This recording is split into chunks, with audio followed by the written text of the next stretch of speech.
Hey y'all, my name is Cole Smith. I'm the Director of Memory Care Programming for Discovery Senior Living, and I'm excited to be here today to talk with you about a new normal that we're all facing, and that is caring for our loved ones living with dementia. Today we are going to talk about socialization and how to maintain that for ourselves and our loved ones.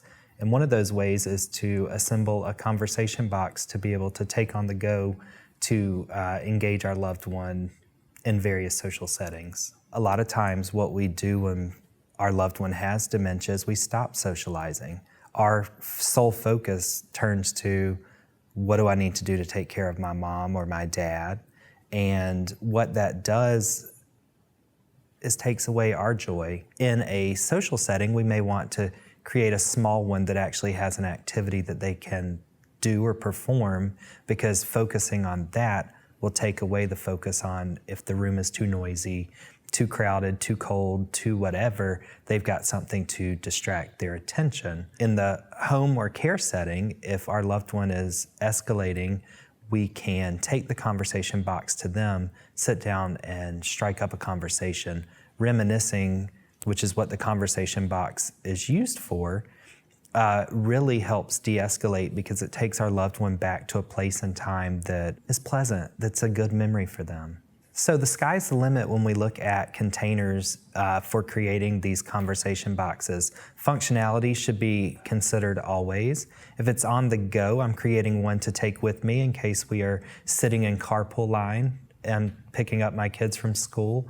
I'm going to have an activity that they could perform, and I'm probably going to use a soft bag. Like a makeup bag is a great one. Rubbermaid Tupperware containers, a pencil box, or using a wallet. So when you're building your conversation box, you should be thoughtful as to what stage of dementia your loved one is in. If you have a loved one that's in middle to late stage, too many items will overwhelm them and could actually escalate behaviors. So you may only want 5 or 6 items, and I would vary their texture and size so that they can hold them. Early stage, you may have 15 or 20 items that are smaller, and that would be okay. I would have things that were all different sizes that you could pass back and forth and talk about, because people tend to open up and talk more when they have something that they can actually hold. So good items to include in a cooking-themed conversation box or conversation bag would be tongs, spatula, cookie cutter, baker's twine,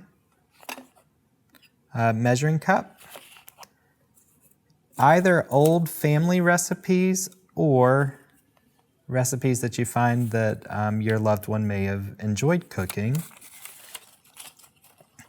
Old Spice containers are fantastic, because even if you rinse them out, they will retain the smell.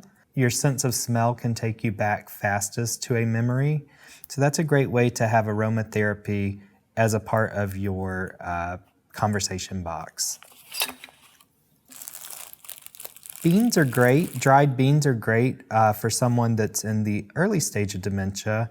I would caution the use of them in middle to late stage, because they may be inclined to eat them.